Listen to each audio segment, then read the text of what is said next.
Hello, welcome to actor की laboratory. आज के इस वीडियो में हम बात करेंगे कि वो कौन सी चीज़ें हैं जिस पर एक बिगिनर एक्टर को फोकस करना चाहिए to become a better performer. सबसे पहला, वॉइस एंड स्पीच। हम जिस भी प्रांत से आते हैं उस प्रांत का एक प्रभाव हमारी भाषा पर रहती है। अगर हम बिहार से आते हैं तो बिहार की अपना एक स्टाइल है, बंगाल का अपना एक स्टाइल है, महाराष्ट्र का अपना एक स्टाइल है। लेकिन जब हम कोई कैरेक्टर करते हैं और वो कैरेक्टर एक न्यूट्रल कैरेक्टर है जिसकी बोली न्यूट्रल है, तो वहाँ पर ये ज़रूरत ज़रूर होती है कि हम उसको उसी भाषा में करें जिस भाषा में वहाँ पर रिक्वायरमेंट है। इट इज़ वेरी इंपॉर्टेंट कि हम अपने स्पीच की प्रैक्टिस करें, लैंग्वेज पर काम करें। हम जिस भी भाषा में काम करना चाहते हैं, चाहे वो हिंदी है, अंग्रेजी है, बंगाली है, इसके साथ साथ स्पीच में क्लैरिटी हो, स्पीच में एक्सप्रेशंस हो, इमोशंस हो, और हम जो भी बोलना चाह रहे हैं वो बहुत अच्छे तरीके से स्पीच में कम्युनिकेट हो पाए। जब हम कैमरा में बात करते हैं, रियल लाइफ में बात करते हैं, तो हम एक अलग रेजोनेटर को यूज़ करते हैं। लेकिन जब हम थिएटर में बात करते हैं, जब हमारे पास ये टारगेट होता है कि लास्ट बेंच पे जो ऑडियंस बैठा हुआ है उसे भी हमारे वॉइस को सुने, तो उस टाइम पर हम कैसे बात करें, कौन से रेजोनेटर्स हैं बॉडी में जिससे हमें यूज़ करने की ज़रूरत होती है अलग अलग सिचुएशंस के हिसाब से। वॉइस एंड स्पीच के बाद एक बिगनर एक्टर को ज़रूरत है काम करने का अपने बॉडी पर। आप लंबा हो सकते हैं, नाटा हो सकते हैं, मोटा हो सकते हैं, पतला हो सकते हैं, कुछ भी, it does not matter. But what matters कि आपकी बॉडी कितनी फ्लेक्सिबल है और कितनी ज़्यादा एक्सप्रेसिव है। आप जब थिएटर में होते हैं तो your entire body is the medium of your expression. So whatever you are expressing is you are expressing it through your body. When you are in the camera, if it is a long shot, again you will be expressing through your body. If it's a close-up, then you will be expressing through your face. So face is also the part of the body. तो face के भी जो muscles हैं, face में जो expressions हमारे आते हैं, उनके ऊपर कैसे काम करें, वो कैसे एस्थेटिकली आप एक्सप्रेस कर सकते हैं, उनमें क्या फ्लेक्सिबिलिटी होनी चाहिए, इसकी प्रैक्टिस भी एक बिगनर एक्टर के पास रहनी चाहिए। वॉइस, स्पीच और बॉडी को डेवलप करने के बाद तीसरी चीज है माइंड। माइंड पर काम कैसे करें? माइंड क्या है? बेसिकली एक कहावत है, an actor needs the body of a soldier and mind of a stoic. Stoic यानी कि फिलोसफर, यानी आपकी बुद्धि किसी दार्शनिक की बुद्धि जैसी होनी चाहिए। आप किसी भी सिचुएशन को, किसी भी कैरेक्टर को, किसी भी इंसान को समझने की आप में कैपेबिलिटी होनी चाहिए। तो उसके लिए it is very important that an actor reads a lot of stuff in literature, in philosophy, in psychology, and once an actor is able to understand the complete human nature and the life around him, then only he will be able to bring more depth into his performances, into the characters he is creating. So it is very important for an actor to read and also watch, because आज की दुनिया does not just work with the books, it also works with the visual medium. But what to watch? There is a commercial film industry, there is an artistic film industry.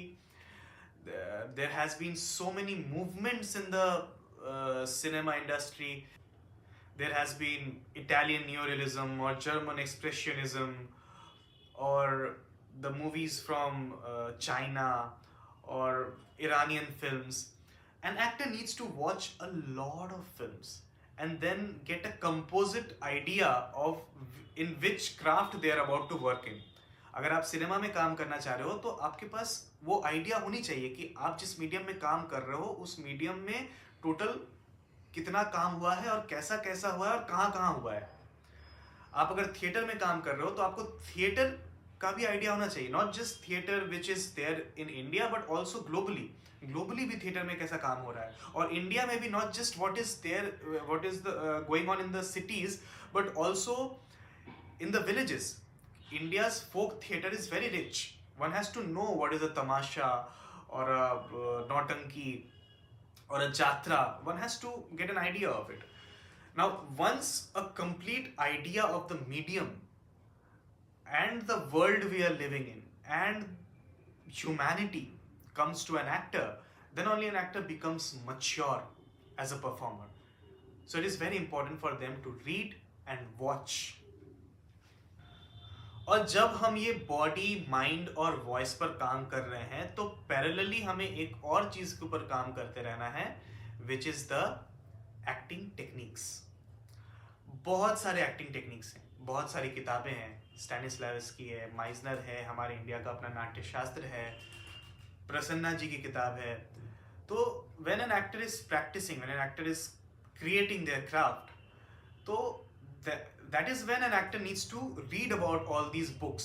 और उन किताबों में जो भी चीज़ें हैं उनको आप जाकर के फ्लोर पर एक्सपेरिमेंट करो। आप हर दिन जब भी, जहाँ पर भी आप रिहर्सल में जाते हो, थिएटर करते हो, या फिर आप शॉर्ट फिल्म बना रहे हो तो आप एक कैमरा के सेट पे जा रहे हो, कहीं पे भी जा रहे हो, वहाँ पर जाकर के आप जो टेक्निक्स को किताबों में पढ़ रहे हो उन टेक्निक्स को अप्लाई करो। इमेजिनेशन क्या है समझो, ऑब्जर्वेशन क्या है समझो, अनब्रोकन लाइन ऑफ कॉन्टैक्ट क्या है उसको समझो, रसा थ्योरी, लिसनिंग, ऐसी बहुत सारी इंपॉर्टेंट चीजें हैं जो एक एक्टर को सीखना चाहिए और समझना चाहिए, जो बेसिकली उनका टूल्स है। और यही टूल्स जब उनका डेवलप हो जाता है तो उनके परफॉर्मेंस को यही टूल्स इंप्रूव करते हैं, बेहतर बनाते हैं। इसी बॉडी, माइंड, वॉइस और एक्टिंग टेक्निक्स के प्रैक्टिस के लिए मैंने एक ऑनलाइन मीडियम बनाया है, एक ऑनलाइन क्लास के थ्रू। क्लासेस का नाम है एक्टर की laboratory. It is basically a space where you can come and experiment on your art, on your craft. जैसे एक साइंटिस्ट हर दिन अपने लैब में जाता है and 90% of the time when they do the experimentation it is a failure, but 10% उनको success मिलता है, and from that 10% they build great scientific things. A similar kind of work artists need to do, but for that an artist needs a space where they can go and practice. That space can be a theater space, that space can be the set of a film, or this online medium which I am developing. बहुत सारी चीजें हैं practice करने को जिनको आप घर पे भी आराम से प्रैक्टिस कर सकते हो, लेकिन you will need someone who can guide you towards the right practice। जब आप ऑनलाइन क्लासेस में आ रहे हो तो I would always suggest you to look out for the opportunities where you can actually go to a theatre और actually go into a film set and practice what you are doing. And the online classes can be a medium for you where you can come and ask questions कि आज जब मैं rehearsal में गया था तो ये प्रॉब्लम हो रहा था, do you have any solutions for that? Can you tell me how can I get over this problem? In classes में आप हर दिन प्रैक्टिस भी कर पाओगे, अपने क्राफ्ट को एक्सपेरिमेंट कर पाओगे कि अच्छा ये सही लग रहा है कि वो सही लग रहा है, अपने वॉइस को, स्पीच को, बॉडी को, एक्सप्रेशंस को, टेक्निक्स को, हर एक चीज को। Thank you so much. आप मुझे व्हाट्सएप पर टेक्स्ट कर सकते हैं for more information. The classes are about to begin soon, mostly from the mid of December और the starting of January. Please feel free to contact me. Thank you.